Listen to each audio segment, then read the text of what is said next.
పెద్దపల్లి జిల్లా రాజయ్యపేట వద్ద ఏర్పాటు కానున్న Arcelor Nippon Mittal steel plant Uttarandhra తలరాతను మార్చబోతుందని పార్వతీపురం ఎమ్మెల్యే బోనెల విజయ్ చంద్ర ఆశాభావం వ్యక్తం చేశారు. ఈ మేరకు పార్వతీపురం తెలుగుదేశం పార్టీ కార్యాలయంలో ఏర్పాటు చేసిన మీడియా సమావేశంలో ఆయన మాట్లాడారు.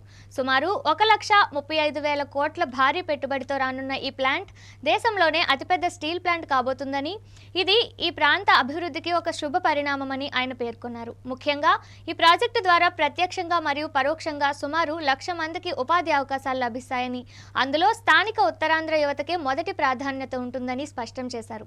స్థానికులకు ఉద్యోగాల్లో అగ్రపీఠం వేయాలని ముఖ్యమంత్రి నారా చంద్రబాబు నాయుడు, మంత్రి నారా లోకేష్ ఇప్పటికే స్పష్టమైన ఆదేశాలు ఇచ్చారని వెల్లడించారు. దీనివల్ల ఈ ప్రాంత యువత ఉద్యోగాల కోసం ఇతర ప్రాంతాలకు వలస వెళ్లాల్సిన అవసరం ఉందన్నారు. రాష్ట్ర వ్యాప్తంగా 20 లక్షల ఉద్యోగాలను సృష్టిస్తామన్న ఎన్నికల హామీకి ప్రభుత్వం కట్టుబడి ఉందని, ఆంధ్రప్రదేశ్ను దేశంలోనే నంబర్ 1 రాష్ట్రంగా తీర్చిదిద్దేందుకు ముఖ్యమంత్రి అహర్నిశలు కృషి చేస్తున్నారని తెలిపారు. ఈ కార్యక్రమంలో టీడీపీ నాయకులు, కార్యకర్తలు పాల్గొన్నారు.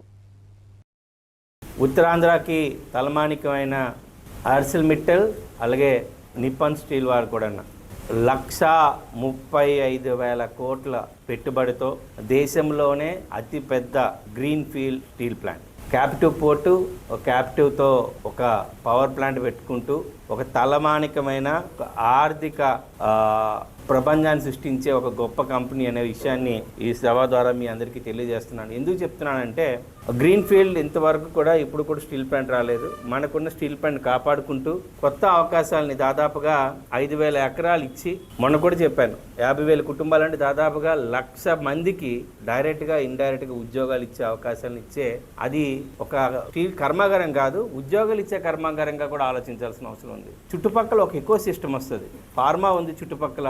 ఆల్రెడీ దీనివల్ల నా విశాఖపట్నానికి ఆర్థికంగా పెను మార్పులు తీసుకురావడం జరుగుతుంది.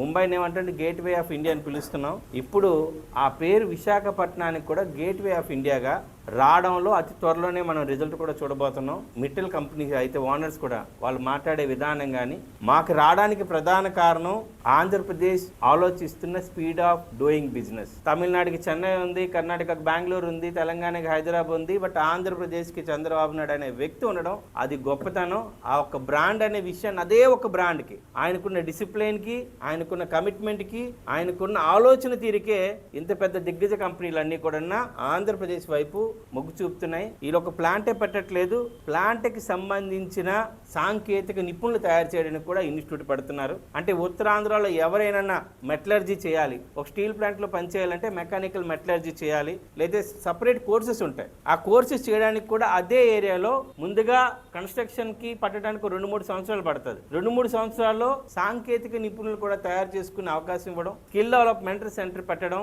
అలాగే చుట్టుపక్కల ఉన్న స్కూల్స్ అన్ని అడాప్ట్ చేసుకోవడం, విలేజెస్ అన్ని అడాప్ట్ చేసుకోవడం అనేది ఇంతకు ముందు ఎప్పుడూ లేదు. ఎవరైనా వస్తే స్థలం ఇస్తే ఫ్యాక్టరీ పెట్టడమే కానీ ఒక సామాజిక బాధ్యతతో పనిచేయడానికి ప్రధాన కారణం అందులో గౌరవ ముఖ్యమంత్రి పాత్ర, అలాగే గౌరవ మంత్రి గారు లోకేష్ గారి పాత్ర ప్రధానంగా ఉందని తెలియజేస్తున్నాను.